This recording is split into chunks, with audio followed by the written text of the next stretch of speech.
And all this comes as the U.S. is blaming Russia for a campaign of cyber attacks against the U.S. electric grid. The hacks included attacks on nuclear facilities.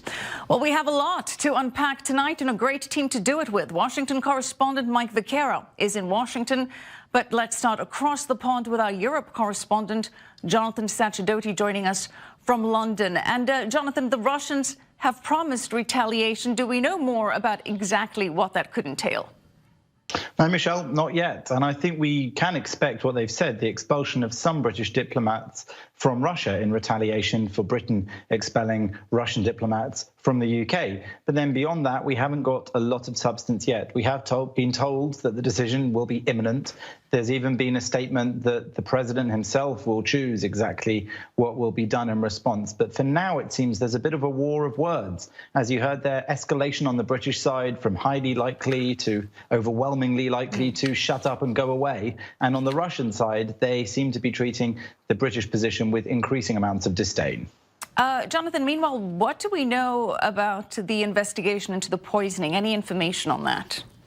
Well, there is a new theory, which the Telegraph newspaper has reported, and others are beginning to report as well, which says that possibly Yulia Skripal actually brought the poison into the UK herself in her luggage. Perhaps some of her clothes had been impregnated with it, or a gift that she had in the bag might have been contaminated somehow. And then she would have unknowingly opened the bag and poisoned herself and her father, Sergei Skripal. So as yet, this is one of many theories which haven't been substantiated, but this would certainly make life a bit more difficult for the British authorities if they're looking for a particular person who could have poisoned the Skripals. They may not find that person, as it may have been Yulia herself.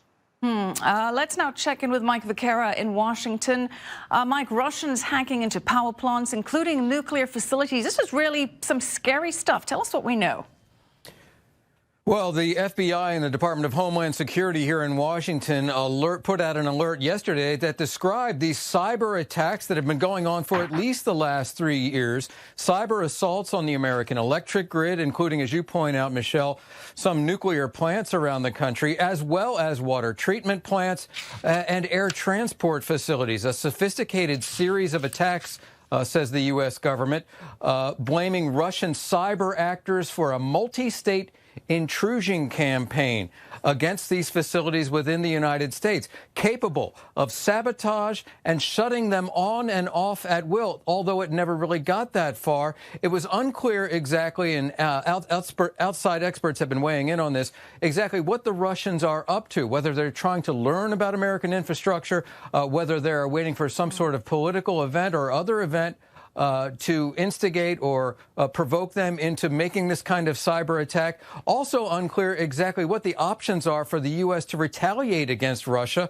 Obviously, the United States, all of our lives are now so dependent on the digital age, on cybersecurity, or the lack of cybersecurity. How would the United States fare in what essentially would boil down to a cyber war? So a lot of questions here, but an alarming report from the FBI and the Department of Homeland Security.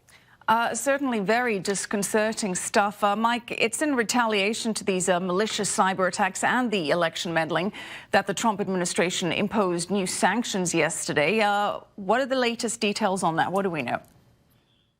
Well, this is separate from the cyber attacks on the infrastructure installations that we've just been talking about.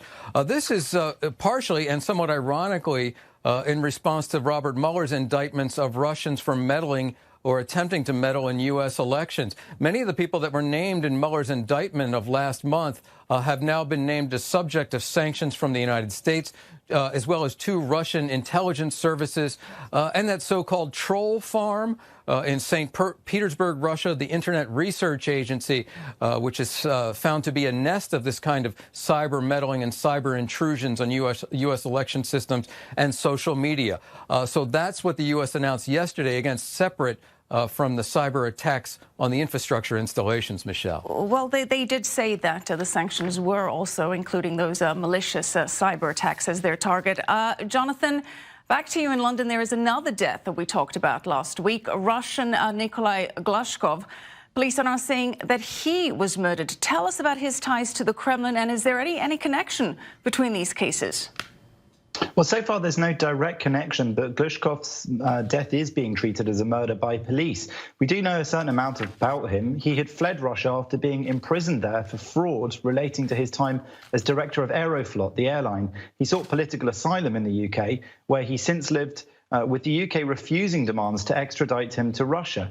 He was once questioned as part of the inquiry into the poisoning of Alexander Litvinenko, who you might remember because he was poisoned with highly radioactive polonium-210 in 2006 in a hotel bar in London, something a British inquiry concluded was most likely a Russian state assassination. And Glushkov was also a friend of the Russian exile Boris Berezovsky, who was found dead at his ex-wife's home in Berkshire in March 2013. And the coroner recorded an open verdict for that death as well. Glushkov had told the Guardian newspaper at the time that he was sceptical that Berezovsky would take his own life. So he was perhaps pointing the finger towards Russia as well. So this is a man who had certainly angered the Kremlin. Yeah, you could say that. Jonathan Sacerdoti, thank you so much. And Mike Vaquera, thank you to you too.